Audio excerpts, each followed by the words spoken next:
کیے جانے والے سوال پر وہ بھی ہنس پڑا۔ کسی زمانے میں میں بھی یہی سمجھتا تھا، مسکراہٹ دبائے جواب دیا، اور اسی زمانے نے اپنی حماقت پر پھر افسوس کیا۔ ایک خفگی بھری نگاہ اس پر ڈال کر وہ ناراض لہجے میں بولی، اچھا آپ بھی جانتی ہیں، وہ ایسے انجان بنا جیسے عبیشہ کی اپنے لیے کی جانے والی جدوجہد سے انجان ہو۔ ہاں، مجھے کہیں سے معلوم ہوا تھا کہ آپ بے قصور ہیں۔ اس نے ایسے پوز کیا جیسے واقعی اس کا سارے قصے میں کوئی ہاتھ نہیں تھا۔ کیا آپ ہمیشہ کے لیے آئے ہیں؟ کچھ دیر خاموش رہنے کے بعد اب کی بار عبیشہ نے سوال کیا۔ ابھی کچھ کہہ نہیں سکتا، قسمت جو کرے گی مجھے وہ منظور ہوگا، غازان نے سنجیدگی سے جواب دیا۔ اس کی بات پر وہ بس کہہ کر رہ گئی۔ دل کیا اسے رومان کے ارادوں کے بارے میں خبردار کرے، مگر پھر سوچا کیا پتہ اس نے صرف مزاح کیا ہو، ایسے ہی دونوں بھائیوں میں اس کی وجہ سے ٹھن نہ جائے، لہٰذا خاموش رہی۔ کچھ دیر بعد ہی اس کا گھر آ چکا تھا۔ وہ اترنے لگی، غازان کی پکار پر رک گئی۔ کبھی کبھی قسمت ہمارے لیے سب سے بہترین فیصلہ کرنے میں تھوڑی دیر لگاتی ہے۔ ہم انتظار کے لمحوں کا الزام اپنے ارد گرد کے لوگوں کے رویوں پر لگاتے ہیں، حالانکہ ہمارے اپنے ہمارے لیے اتنی ہی بہتری کے خواہش مند ہوتے ہیں جتنے کہ ہم خود۔ اور اگر قسمت دیر سے آپ کے لیے خوشیاں لائے تو انہیں قبول کرنے میں دیر نہ لگائیں۔ غازان کی بات کا مقصد وہ سمجھنے سے قاصر تھی۔ کیا مطلب؟ الجھن بھری آنکھیں غازان کی جانب اٹھی۔ ہو سکتا ہے آج قسمت آپ کے لیے وہ بہترین فیصلہ کرے اور بہت سی خوشیاں آپ کی منتظر ہوں، انہیں تھامنے میں دیر نہ کرنا۔ دلکش مسکراہٹ چہرے کا طواف کر رہی تھی۔ اللہ حافظ۔ اس کے اترتے ساتھ ہی وہ گاڑی آگے بڑھا کر لے گیا۔ وہ الجھی سی گھر کے گیٹ کی جانب بڑھی۔ گھر آ کر کھانا کھاتے وہ کپڑے بدلنے کے لیے اپنے کمرے کی جانب بڑھی۔ ورشا اور سمیہ کچن میں مصروف تھیں۔ ابھی وہ کپڑے بدل کر کمر سیدھی کرنے کی غرض سے بیڈ پر لیٹی ہی تھی کہ ورشا آندھی طوفان بنی اندر داخل ہوئی۔ کیا ہو گیا ہے؟ عبیشہ نے ناگواری سے اسے دیکھا۔ شفق، آنٹی، منا، فروا اور رومان آئی ہیں، وہ پھولے سانسوں سمیت بولی۔ عبیشہ کرنٹ کھا کر اٹھی۔ کیا؟ چیخ نما آواز اس کی حلق سے نکلی۔ کیا کرنے آئی ہیں؟ وہ خوف زدہ نظروں سے اسے دیکھتے ہوئے بولی۔ تمہارا رشتہ لے کر۔ پاپی میں اتنی خوش ہوں۔ پہلی بات سن کر اسے اتنا جھٹکا نہیں لگا جتنا دوسری بات سن کر۔ پاگل ہو تم، یہ خوش ہونے کی بات ہے، وہ غصے سے بولی۔ اسے ورشا کی غیر دماغی پر شبہ ہوا۔ پلیز اب تم کوئی مصیبت مت کھڑی کرنا۔ اس کی بات پر عبیشہ نے گھور کر بہن کو دیکھا۔ اس سے پہلے کہ ورشا کے 14 طبق روشن کرتی، تبھی دروازہ کھول کر خوشی سے جھلملاتی ہوئی امی اندر داخل۔ عبیشہ، اللہ نے میری سن لی۔ اس کی جانب بڑھتے وہ خوشی سے بھرپور لہجے میں بولی۔ پاگل ہو گئی ہیں صاحب، یہ خوش ہونے کی بات ہے؟ میرے لیے یہ مرنے کا مقام ہے، ایسے شخص کے ساتھ میری شادی ہو جو… میرے خدا، یہ شخص کتنا پاگل ہے، اپنی بیوی کو بھی ساتھ لے آیا، اور آنٹی اور مونا کسی نے اسے نہیں روکا۔ میرا دل کر رہا ہے اس کا گلا دبا دوں۔ ہٹے پیچھے آپ دونوں، دماغ درست کر کے آتی ہوں میں اس کا۔ اس رومان کا سمجھا کیا ہوا ہے؟ اس نے تماشا بنا رہی ہے مجھے، زندہ نہیں بچے گا میرے ہاتھوں سے۔ مٹھیاں بھینجتی جوتی پاؤں میں پہنے وہ غصے سے ان دونوں کے پیچھے ہٹاتی دروازے کی طرف بڑھی۔ پیچھے سے سمیہ ہائے ہائے کرتی رہ گئی، مگر وہ تو آتش فشاں بنی دھم دھم کرتی ڈرائنگ روم میں پہنچی تھی۔ ارے میری بھابھی آئی ہیں! مونا اسے اندر آتا دیکھ کر چہک کر آگے بڑھی۔ شفق، فروا اور رومان بھی کھڑے ہو چکے تھے۔ مونا کے بعد شفق نے بھی اسے اپنے ساتھ لگایا، جبکہ اس کی ہونہار نظریں رومان کے چہرے پر تھیں، جو شرارتی مسکراہٹ لیے اسے دیکھ رہا تھا۔ میری بچی، میں تمہیں بتا نہیں سکتی میں کتنی خوش ہوں۔ غازان نے پہلی مرتبہ مجھ سے کوئی خواہش کی اور وہ بھی تم سے شادی کی۔ میری تو نہ جانے کب سے یہ خواہش تھی۔ شفق کی بات پر اس کی نظریں آپ کی بات شفق کی جانب اٹھی، جن میں حیرت ہی حیرت تھی۔ وہ دنگ رہ گئی۔ یہ کیا سنا اس نے؟ وہ حق دق شفق کا چہرہ دیکھ رہی تھی۔ فرماً منا اس سے لپٹائے پیار کر رہی تھی۔ اس نے حیران نظروں سے رمان کو دیکھا، جو چہرے پر اطمینان بھری مسکراہٹ لیے اسے شفق کی بات کے سچ ہونے کا یقین دلا رہا تھا۔ اس کے کانوں میں کچھ دیر پہلے کے غازان کے الفاظ گونجے۔ ہو سکتا ہے آج قسمت آپ کے لیے وہ بہترین فیصلہ کرے اور بہت سی خوشیاں آپ کی منتظر ہوں۔ انہیں تھامنے میں دیر نہ کرنا۔ تو وہ کیا ان خوشیوں کی بات کر رہا تھا؟ بامشکل وہ خود کو اس ماحول میں واپس لائی۔ شفق نے اسے اپنے قریب بٹھا لیا۔ سب کے چہروں پر خوشی اور اطمینان تھا۔ اس نے تو کبھی سوچا نہیں تھا کہ غازان یوں واپس آ کے اس کی زندگی کا ہمسفر بنے گا۔ وہ حیران کیوں نہ ہوتی؟ بس سمیہ مجھے جواب ہاں میں چاہیے۔ شفق بہت مان سے سمیہ سے گویا ہوئی۔ فرید صاحب بھی وہیں موجود تھے۔ بھائی صاحب بس مجھے شادی کی ڈیٹ لے کر ہی اٹھنا ہے۔ اب کی بار انہوں نے فرید صاحب کو مخاطب کیا۔ بہن انکار کی گنجائش ہی نہیں، سمجھے یہ آج سے آپ کی امانت ہے۔ فرید صاحب نے محبت سے عبیشہ کو دیکھا، جو ابھی بھی خاموش تھی۔ شکریہ بھائی صاحب، وہ تشکر امیز لہجے میں بولی۔ سب خوش گپیوں میں مصروف تھے، مگر عبیشہ کچھ بے چین نظر آ رہی تھی۔ تھوڑی ہی دیر بعد سب کی اجازت لے کر وہ باہر گئی۔ کچھ دیر بعد وہ واپس ڈرائنگ روم میں آئی۔ رومان میری بات سننا۔ رومان سے مخاطب ہوتی وہ پھر سے ڈرائنگ روم سے باہر چلی گئی تھی۔ رومان کو اپنی شامت نظر آنے لگی۔ ایکسکیوز کرتا وہ عبیشہ کے پیچھے باہر لپکا۔ ڈرائنگ روم سے نکل کر باہر آتے ہی لانچ میں وہ خطرناک تیور لیے رومان کو گھورنے میں مصروف تھی، جس کی شکل پر دنیا جہان کی مسکینیت اتر آئی تھی۔ کیسی ہیں بھابھی؟ جب کچھ دیر اور وہ اسے کچا جانے والی نظروں سے دیکھتی رہی، تب رومان نے معصوم شکل بنا کر پوچھا، منہ نہ توڑ دوں تمہارا، جس منہ سے مجھے بھابھی کہہ رہے ہو؟ عبیشہ کے ارادوں پر وہ جز بز ہو کر رہ گیا۔ کتنا گھٹیا مذاق کیا تھا تم نے رات کو۔ ایک کو زوردار دھپ اس کے کندھے پر لگائی، جس کے لیے وہ بالکل بھی تیار نہ تھا۔ اف، کس قدر بھاری ہاتھ ہے تمہارا۔ ہاں بھئی، رستم جیسے گینڈے کو جو قابو کر لے وہ تو بڑی توپ چیز ہو سکتا ہے۔ معذرت، کل کے مزاح میں بھول گیا تھا کہ مت نازک اندام حسینہ نہیں، بلکہ سلطانہ ڈاکو ٹائپ ہو۔ رومان کہاں باز آنے والا تھا۔ اب کہ عبیشہ نے اس کا کان مروڑا۔ ارے کیا کر رہی ہو؟ کیا کبھی گورنمنٹ اسکول کی استانی بھی رہ چکی ہو؟ وہ درد سے بلبلایا۔ غازان کو بتاؤں گی تمہاری سب گھٹیا گفتگو۔ آج بھابھی اور کل اس قدر عاشقانہ گفتگو کی تھی، وہ اسے بخشنے کو تیار نہ تھی، اور بخشتی بھی کیوں؟ کس قدر ٹینشن میں رہی تھی کل سے اب تک۔ یار میں تمہیں صرف اپنے گھر کی زینت بنانے کو کہا تھا، اور وہ بھی اپنے حوالے سے نہیں، غازان کے حوالے سے۔ یقین پوچھو تو کبھی بہن مانا ہی نہیں، ہمیشہ بھابھی ہی سوچا۔ تو کیسے اپنی بھابھی کو کسی اور کا ہونے دیتا؟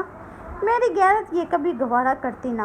تم سے اتنا مضبوط تعلق نہ جوڑتا تو کبھی بھی کسی کو اپنی بھابھی کے روپ میں قبول نہ کرتا۔ اپنا کان چھڑا کر سیدھا کھڑے ہوتے وہ جس سچائی سے بولا، عبیشہ کو اس کی محبت میں کوئی کھوٹ، کوئی شک نظر نہیں آیا۔ مسکرا کر اس کی محبت کو دیکھا۔ پتہ ہے عبیشہ، زندگی میں سچے لوگ بہت کم ملتے ہیں، اور تمہاری غازان کے لیے سچائی مجھے خود بخود تمہاری جانب کھینچتی چلی گئی۔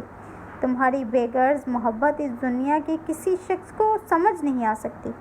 میں جانتا ہوں تم نے کبھی بھی زندگی میں کسی رشتے کے حوالے سے آنے کی خواہش نہیں کی، مگر میں یہ بھی جانتا ہوں تم جیسی بے لوث محبت اسے کوئی نہیں دے سکتا۔ ہے میں خود غرض ہو کر تمہارے رشتوں میں رکھنے ڈالتا رہا، کیونکہ مجھے علم تھا تم اور غازان کبھی بھی ایک دوسرے کے بغیر خوش نہیں رہ پاؤ گے۔ شاید خوش رہ بھی لیتے، مگر وہ خوشی جو روح سے جڑی ہوتی ہے وہ کبھی تم دونوں کو نہ مل پاتی۔ ایسی خوشی کے بغیر ہر رشتہ ضرورت اور وقت کا ہوتا ہے۔ ایسے رشتے دیر پا نہیں ہوتے۔ تم دونوں کو تو اپنی بیوقوفی سے کبھی ایک دوسرے کے قریب نہ آتے، مگر سب جانتے بوجھتے میں تم دونوں کی اس بیوقوفی میں تم دونوں کا ساتھ نہیں دینا چاہتا تھا۔ بس اسی لیے میں نے یہ سب کیا، اور کائنات والے مزاح اس لیے کیا کہ میں چاہتا تھا تم اپنے منہ سے کہو۔ رومان اپنے بھائی کی محبت پر ڈاکہ ڈالتے شرم نہیں آتی؟ مگر افسوس، بھول گیا تھا، تم جیسے لوگ اپنے اندر کا حال کبھی دوسروں پر اشکار نہیں کرتے۔ اسی لیے آج تمہاری پریشانی دور کرنے آ گیا، اور ویسے بھی بھابھی سے مزاح نہیں کروں گا تو کس سے کروں گا؟ بیوی سے مزاح کرو تو جوتوں سے تواضع ہوتی ہے۔ رومان کی سنجیدہ گفتگو سے یکدم مسخرے پن کی جانب یو ٹرن لینے پر ابیشا اپنی بے ساختہ ہنسی روک نہ سکے۔ ابھی فروا کو بتاتی ہوں۔ وہ اسے چڑھاتے ہوئے اندر کی جانب پڑی، پھر رک کر پیچھے مڑ کر اسے دیکھا۔ تھینکس رومان، دوستی واقعی ایک انمول رشتہ ہے، اس نے سوچا، دل میں سوچا۔ بس کر پگلی، رلائے گی کیا؟ وہ مصنوعی آنسو صاف کرتے ہوئے بولا۔ رات میں وہ ٹیرس پر چہل قدمی کرتے قسمت کے ہیر پھیر کو سوچے جا رہی تھی۔ کل رات وہ سوچ بھی نہیں سکتی تھی کہ اس کی زندگی یوں اچانک بدل۔ ابھی جب ری یونین نائٹ میں غازان سے ملی تب آخر میں رومان کی کتنے کلاس